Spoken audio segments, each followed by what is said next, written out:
Hello friends, welcome to my YouTube channel diploma classes 121 में आपका स्वागत है। और जैसा कि मैंने पिछले लेक्चर में समांतर श्रेणी ख़त्म करा दिया था, आज हम लोग पढ़ेंगे डिटर्मिनेंट और सारणी इसको बोलते हैं। ठीक है, इसके बारे में हम पहले जानेंगे कि डिटर्मिनेंट क्या होता है और उसकी कुछ प्रॉपर्टी हैं जिसे हमने लिखा है एक एक करके, उसको आज हम देखेंगे।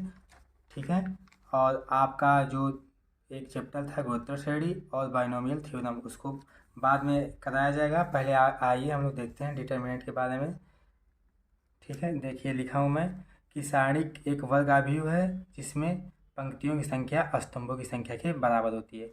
मतलब ये जो सारणिक होता है एक वर्ग आव्यूह के ही तरह होता है, उसमें पंक्ति की संख्या और स्तंभों की संख्या बराबर होती है। ठीक है, आप लोग 12th पास आउट होंगे, आप लोग जानते होंगे कि आव्यूह और सारणी क्या होती है। यहाँ हम लोग बस पॉलिटेक्निक के एग्ज़ाम के बेस पर देखेंगे कि कैसे क्या होता है, कैसे क्वेश्चन आते हैं पेपर में। ठीक, देखिए यहाँ पे एक कॉलम है और ये जो है ये रो है। ठीक, ये 2x2 ऑर्डर का है, ये 3x3 ऑर्डर का है। ऑर्डर क्या होता है, मतलब ऑर्डर उसे कहते हैं जितनी इसमें कोटि हो, सॉरी इसमें जितना रो हो और जितना कॉलम हो, इन दोनों के गुणनफल को हम लोग कहते हैं ऑर्डर। जैसे मान लीजिए इसमें एक रो है और दो रो है और दो कॉलम है, यानी 2x2। इसमें देखिए 3 रो है, 1 2, ये R1 है, ये R2 और ये R3। इन 3x3 का ये क्या है, 3x3 का सारणी का है। आइए हम दो पहले हम देखेंगे कि जो 2x2 ऑर्डर का उसको कैसे हल करते हैं। देखिए यहाँ पे यही सारणी लेते हैं 2 3 4 5। इसमें क्या करते हैं कि आपस में डायगोनली क्रॉस क्रॉस मल्टीप्लाई करके एक दूसरे से क्या करते हैं, घटा देते हैं। इसका इसमें मल्टीप्लाई हो जाएगा, इसमें जैसे मान लीजिए 5 2 जा हो जाएगा 10 माइनस 4 3 जा 12। आंसर क्या होगा -2। इतना तो आप लोग जानते ही होंगे। ठीक है, ये दो ऑर्डर की सारणी थी जिसे हमने हल किया। अब 3 ऑर्डर की सारणी को कैसे हल करते हैं आइए हम बताते हैं।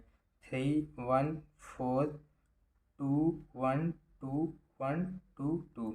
ठीक है, इसमें हम लोग पहले क्या कंसिडर करेंगे, मान लीजिए अगर R1 को लेकर हल करना है या R2 को लेकर हल करना है या R3 को, या हम C1 C2 या C3 को लेकर भी हल कर सकते हैं, लेकिन हम R1 को लेकर हल करेंगे। ठीक, यहाँ पे प्लस और यहाँ पे माइनस और यहाँ पे प्लस लेके डिनोट करेंगे। देखिए क्या होता है, जैसे मान लीजिए हमें R1 को लेकर हल करना है तो हम यहाँ पे 3 संख्या उठाएंगे, अगर 3 तो यहाँ पे 3 लेंगे। उसके बाद उसकी रो और उसके कॉलम को बंद कर देंगे। जब रो और कॉलम को बंद कर देंगे तो हमारी साड़ी क्या बचेगी, ये और ये और ये बचेगी, 1 2 2 2। ठीक है, उसके बाद मैंने बताया है कि माइनस लेना है तो यहाँ पे माइनस लेंगे आप लोग। उसके बाद कौन सी संख्या, एक लेंगे। ठीक है, उसके बाद हमारी साड़ी क्या बचेगी, ये रो बंद हो जाएगा, ये इसका कॉलम बंद हो जाएगा।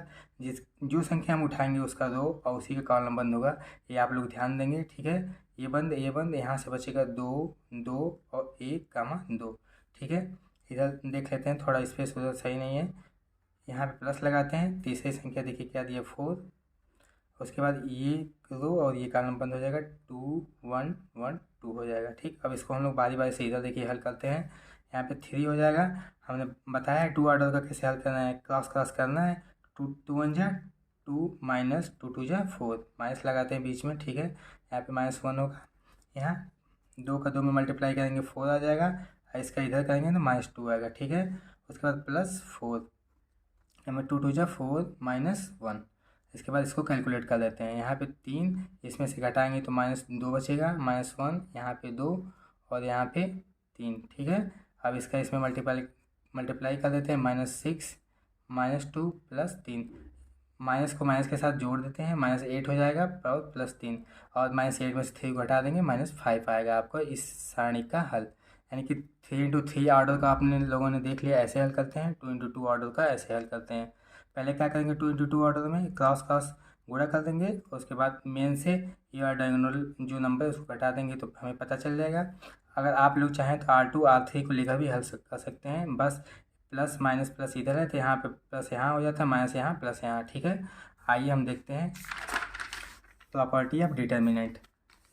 इसकी कुछ प्रॉपर्टी हैं जिसे आप लोगों को जानना है, मैं लिखा हुआ हूँ एक एक करके। देखिए पहला प्रॉपर्टी क्या है कि किसी सारणी के प्रत्येक पंक्ति का मीन्स रो होता है तथा प्रत्येक स्तंभ यानी कॉलम को आपस में परिवर्तित करने से सारणी के मान में कोई परिवर्तन नहीं होता है। ठीक है, जैसे मान लीजिए हम लोग कोई सारणी ले लेते हैं 3 आइए देखते हैं इसको, ठीक है।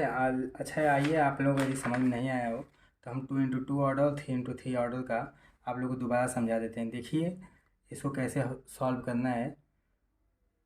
पहले अगर 2x2 ऑर्डर का आपको डिटरमिनेंट दिया हुआ है तो पहले हम लोग क्रॉस करेंगे। मैंने इसका क्रॉस लग निकाला, 5×2 = 10 और इसका करेंगे 4×3 = 12। तो इसमें से अगर माइनस कर देते हैं तो 2x2 ऑर्डर का निकल जाता है। 3 ऑर्डर का मैंने बता दिया कि आप R1 R2 R3 या C1 C2 C3 किसी भी कॉलम या किसी भी रो का यूज करके आप लोग इसे सॉल्व कर सकते हैं। इसका नियम ये है कि यहाँ प्लस लेते हैं, यहाँ माइनस लेते हैं, यहाँ प्लस लेते हैं, और जिस कॉलम या रो से हम सॉल्व करेंगे वहाँ से जो संख्या उठाएंगे वो संख्या, मान लीजिए हमने यहाँ पे 3 उठाया था, तो इसका रो और इसका कॉलम को हम लोग क्या करेंगे, बंद कर देंगे। उसके बाद जितनी संख्या बनेगी उसको हम सारणिक के रूप में लिखेंगे, फिर उसे सॉल्व करेंगे। जैसे मान लीजिए 3 लिखा, 1 2 2 हो गया, फिर मैंने माइनस ले लिया वहाँ पे, फिर 1 उठाया तो ये कॉलम और ये रो बंद कर दिया, तो 2 2 1 2 हो गया। इसी तरह करके हमने सॉल्व कर दिया। यहाँ पे देखिए 4 लिया, तो 4 लिया तो ये कॉलम ये रो बंद हो गया, तो 2 1 2 हो गया। इस आया यहाँ पे कर दिया हमने। तो आप देख लीजिएगा एक बार वीडियो, अगर नहीं समझ में आए तो दोबारा वीडियो देखिएगा, ठीक है। आइए, हम लोग प्रॉपर्टी के बारे में बता रहे थे आपको, आइए देखते हैं। जैसे मान लीजिए दिया ही है, हमने बताया ही दिया है कि किसी सारणी के प्रत्येक पंक्ति तथा प्रत्येक स्तंभ को आपस में परिवर्तित करने से सारणी के मान में कोई परिवर्तन नहीं होता है। आइए हम 2×2 ऑर्डर का ले लेते हैं सारणी। मान लीजिए यहाँ पे 3 है, यहाँ पे 4 है, और यहाँ पे 1, यहाँ पे 6 है, ठीक। 2×2 ऑर्डर का मैंने बताया है कैसे सॉल्व करना है। आइए इसे सॉल्व करते हैं, पहले देख लेते हैं।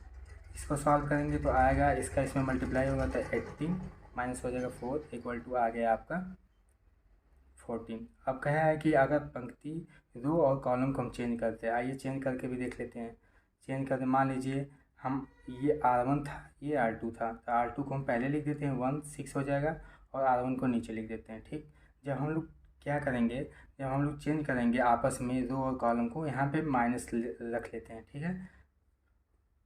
उसके बाद सॉल्व करते हैं, 4 1 4 हो जाएगा, माइनस यहाँ पे लिखे रहेंगे, और 3 6 कितना हो जाएगा, 18 हो जाएगा, ठीक। यहाँ पे घटाएंगे आप लोग माइनस, यहाँ पे -14 आएगा, -14, इसका मल्टीप्लाई कर देंगे -14। तो वही हुआ है, देख लीजिए इसमें लिखा है कि मैं परिवर्तित करने से सारणी के मान में कोई परिवर्तन नहीं होता है।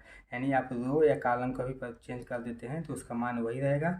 बस आपको ये ध्यान रखना है कि जब रो और कॉलम को चेंज करेंगे तो सारणी से पहले हमें माइनस का चिन्ह लगा देना, ठीक है। उसी तरह ये दूसरा रूल देखिए, यदि किसी सारणी को 2 पंक्तियों या स्तंभों को परस्पर बदल दिया जाए तो सारणी के संख्यात्मक मान में कोई परिवर्तन नहीं होता है, किंतु उसका चिन्ह बदल जाता है। जैसे ये आप लोगों को हमने बताया, उसी तरह सेम ये भी है। यहाँ पे आप इसी तरह करके कर लीजिएगा, ठीक है। 2 नहीं तो आप 3×3 ऑर्डर का भी ले सकते हैं। आइए हम तीसरा देखते हैं। दिया है कि यदि किसी सारणी की किसी पंक्ति या स्तंभ के सभी अवयव शून्य हों तो सारणी का मान शून्य होता है। देखिए ये जो आपको कह रहा है, कह रहा है कि अगर कोई सारणी दी हुई है, जैसे मान लीजिए सारणी हमें दी हुई है कोई, उसकी या कोई रो हो या कोई कॉलम हो, उसका अगर अवयव शून्य हो तो सारणी का मान शून्य हो, ठीक। आइए हम इसे लेते हैं 3×3 ऑर्डर का। ये 0, ये 0, ये 1 2 3 4 6 5, ये 3 ऑर्डर का है, ठीक है। आपको पढ़ लीजिए, देखिए कहा गया यदि किसी सारणी की किसी पंक्ति या स्तंभ, मैंने पंक्ति को ले लिया है, आप चाहें तो स्तंभ भी ले सकते हैं, ठीक है। सभी अवयव शून्य हो तो सारणी का मान शून्य होता है। ये डायरेक्ट यदि आपको सवाल आ रहा है तो आप डायरेक्ट भी कर सकते हैं, चाहे तो इसे सॉल्व भी कर सकते हैं। आइए हम सॉल्व करके दिखा देते हैं। मैंने बताया था ये पीछे कि 3×3 ऑर्डर का कैसे सॉल्व करना है, ठीक। ये प्लस, ये माइनस, ये प्लस लेंगे। यहाँ पे मान लीजिए हम R1 से लेके सॉल्व करते हैं, यहाँ पे 0 लेंगे, ठीक है।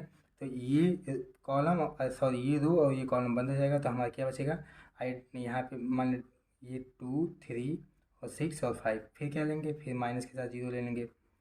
उसके बाद ये बंद हो जाएगा, ये बंद हो जाएगा, 1 3 4 5 हो जाएगा, ठीक।